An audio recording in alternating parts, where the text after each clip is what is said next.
Good afternoon students. आज हम लोग पढ़ेंगे हमने जो कल लेक्चर पढ़ा था वृद्धावस्था की समस्याएं, उन्हीं समस्याओं के संदर्भ में हमारा आज का लेक्चर है। कल जैसे कि हमने बात की थी कि वृद्धावस्था जो है इसे हम समस्याओं की आयु कहें तो कोई अतिशयोक्ति नहीं है। और ये जो समस्याएं हैं ये व्यक्तिगत स्तर पर नहीं है, बल्कि हम माने कि एक सामाजिक समस्या, वृद्धों से संबंधित जो समस्याएं हैं वो वर्तमान में जो है वो सामाजिक समस्या बन गई है। और ना सिर्फ भारत बल्कि संपूर्ण विश्व में हम कहें कि वृद्ध जो है उन समस्याओं से जूझ रहे हैं। हमने जो कल समस्याएं पढ़ी थी तभी बात की थी कि हम अगले लेक्चर में उन समस्याओं का जो है वो समाधान देखेंगे। ये जो समाधान हम आज पढ़ेंगे इससे ये हम कह सकते हैं कि वृद्धजन जो है वो उनकी समस्याओं का कुछ हल जो है वो हो सकता है, या उनकी जो समस्याएं हैं उनमें हम कुछ कमी जो है वो कर सकते हैं। तो कुछ ऐसे बिंदु हैं जिनके आधार पर मैं बताना चाहूँगी कि किस प्रकार से हम इन समस्याओं को जो है वो कम कर सकते हैं। तो कुछ हम पॉइंट्स में चर्चा करेंगे। जैसे पहला जो पॉइंट बताया गया है वो सामाजिक सुरक्षा देकर। अब सामाजिक सुरक्षा की हम बात करें कि प्रत्येक समाज का जो दायित्व है, प्रत्येक राष्ट्र का दायित्व है कि वो अपने वृद्धजनों को जो है वो सुरक्षा प्रदान करें। एक जो उनमें मनोवैज्ञानिक रूप से जो हम बार बार बात कर रहे हैं कि ये जो अवस्था है इसमें व्यक्ति जो है वो अपने आप को बहुत दीनहीन और कमज़ोर समझता है। संविधान में भी हमारी इस तरह की व्यवस्था है कि जो असहाय हैं, जो निर्बल हैं, जो अपंग हैं, उनकी जो है वो राज्य किसी भी प्रकार से जो है वो उनकी सहायता करे। तो जो वृद्ध हैं वो भी इसी श्रेणी में आते हैं। इसीलिए हम देखते हैं कि वर्तमान में जो है वो हर राज्य सरकार जो है या राष्ट्रीय स्तर पर जो है वो अलग अलग प्रकार की व्यवस्था जो है वो वृद्धजनों के लिए की जाती है। जैसे बसों में जो सीट आदि की व्यवस्था कर कर, वृद्धावस्था पेंशन देकर, चिकित्सा जो है वो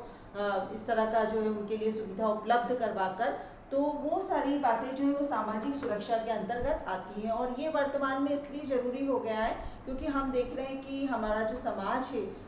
चाहे हम बात करें कि वो उसकी नैतिक दृष्टि से या हम पूरे एक वातावरण करें कि राजनीतिक दृष्टि से, कहीं ना कहीं हमारे जो मूल्य हैं उनमें गिरावट आई है। जो पहले की जो एक समाज था या पहले की जो संस्कृति, उसमें कहीं ना कहीं जो परिवार या समाज जो है वो सामाजिक परिवर्तन से निकल रहा है। तो उसमें जो है वो कहीं ना कहीं जो वृद्ध की देखभाल और सुरक्षा जो है ये बातें जो है प्रश्न के रूप में हमारे सामने आ गई हैं। तो उस दृष्टि से यदि प्रत्येक राज्य और राष्ट्र, सबसे पहले हम बात करें कि इस तरह की सुविधाएं देता है वृद्ध जनों के लिए, तो एक तरह से उनकी सुरक्षा और देखभाल जो है वो अच्छे प्रकार से हो सकती है। दूसरा जो हमारा बिंदु है वो है वृद्धावस्था पेंशन की व्यवस्था करके। ये भी बहुत अनिवार्य है। हमने कल भी चर्चा की थी समस्याओं के अंतर्गत कि हमारे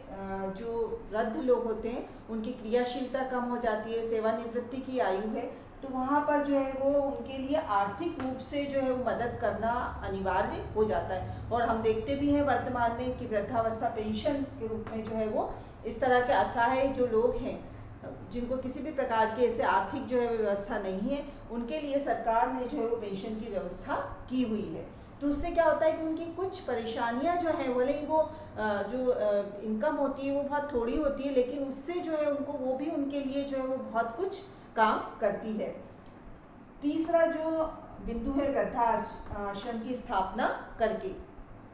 ये जो बिंदु है इससे मैं बहुत ज़्यादा सहमत नहीं हूँ, लेकिन ये वहाँ आवश्यक हो जाते हैं वृद्धाश्रम जहाँ की वृद्ध लोगों को संभालने वाला कोई नहीं है।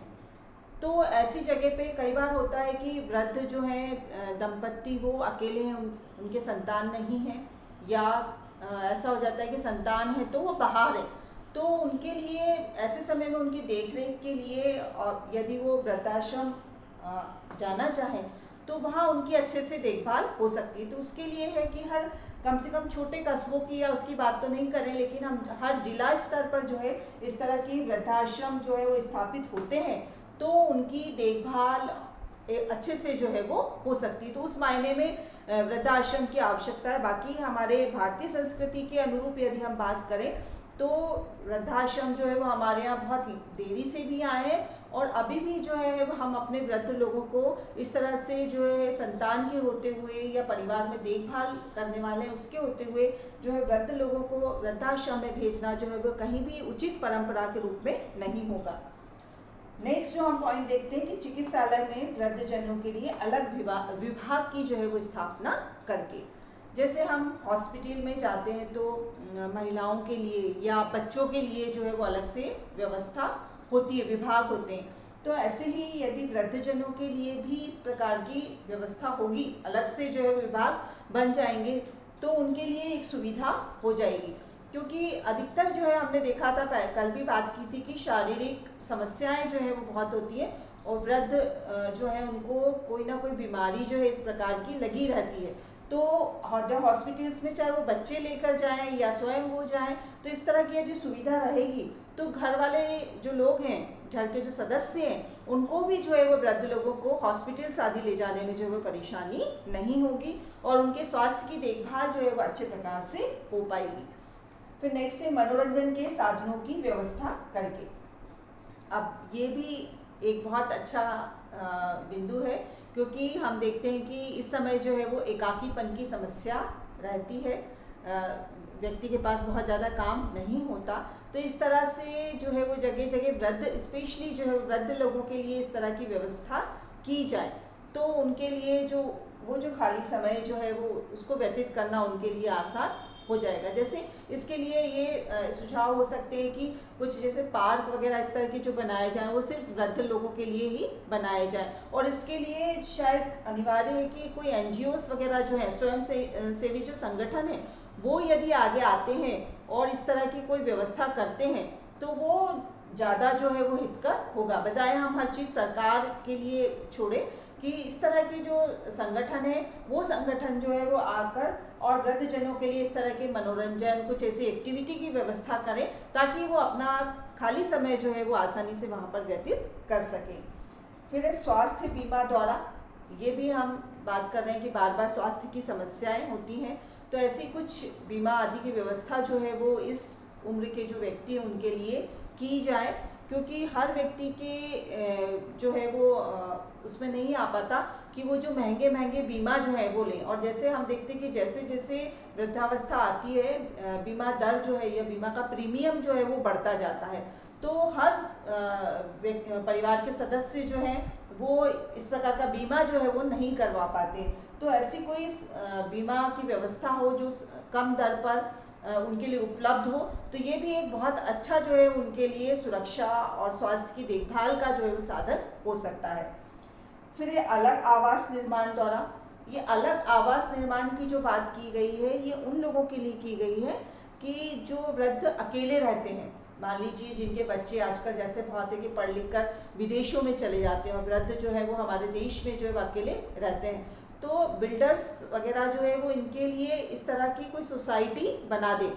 इस तरह के उनके लिए निर्माण करे जहाँ की उनको चढ़ने उतरने में दिक्कत ना हो, है ना। ऐसे सुविधापूर्ण जो है वो आवास उनके लिए बनाए जाए, जहाँ से चिकित्सालय पास हो, रेलवे स्टेशन पास हो, मंदिर पास हो, जो ऐसे धार्मिक स्थान है वो पास हो, तो वो जो है उनके लिए सुविधापूर्ण रहेगा। तो ये उन परिवारों के लिए है जहाँ की वृद्ध जो है वो अकेले जीवन यापन कर रहे हैं। फिर है वृद्धजनों के लिए संगठन बनाकर, जो अभी हमने बात की मनोरंजन के साधन, ये भी उसी तरह का है कि इसी तरह के कोई स्वयंसेवी संगठन या कुछ जो है वो आगे आकर और वृद्ध लोगों के लिए संगठन बनाए। जैसे हम देखते हैं कि होते हैं अलग अलग जिला स्तर पर भी इस तरह के जो है वो संगठन बने हुए रहते हैं सीनियर सिटीजन के जो है, तो उससे कोशिश की जाए कि इन वृद्धों को जो लोग मेंबर्स हैं उनको जोड़ा जाए, और वो संगठन जो है वो समय समय पर उनको मोटिवेट करने के लिए उनके लिए इस तरह की जो है वो एक्टिविटीज़ कुछ प्लान करे, जिससे ना सिर्फ उनको प्रेरणा मिले,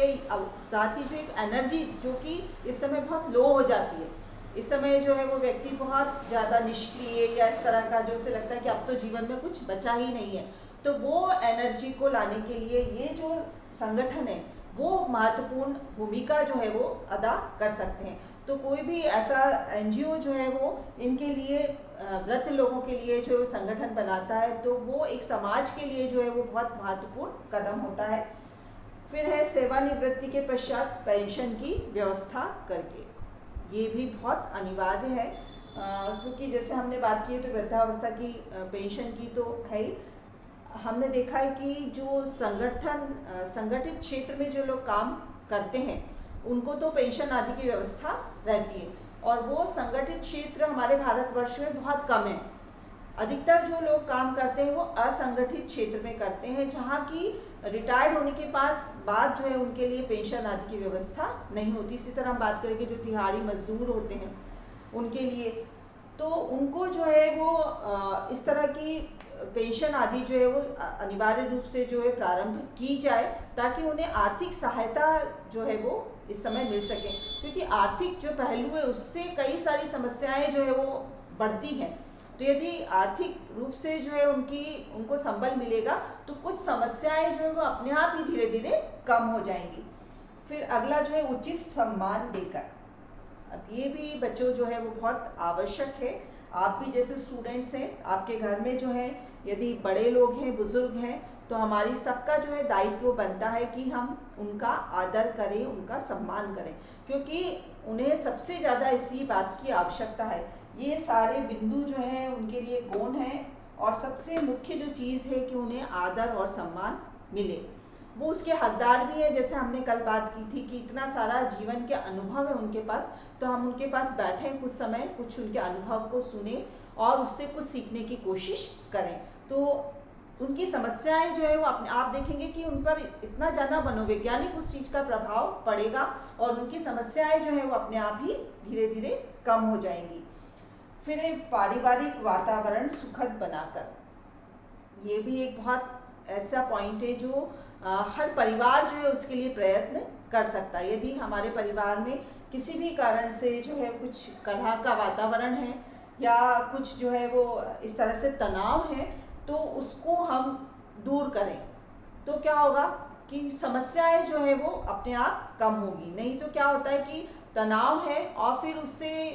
कई सारी समस्याएं और निकल कर आगे आती हैं। तो सबका दायित्व है कि वैसे भी हम देखें कि एक अच्छे राष्ट्र निर्माण के लिए, एक अच्छे समाज के निर्माण के लिए आवश्यक है कि हमारा जो पारिवारिक वातावरण है वो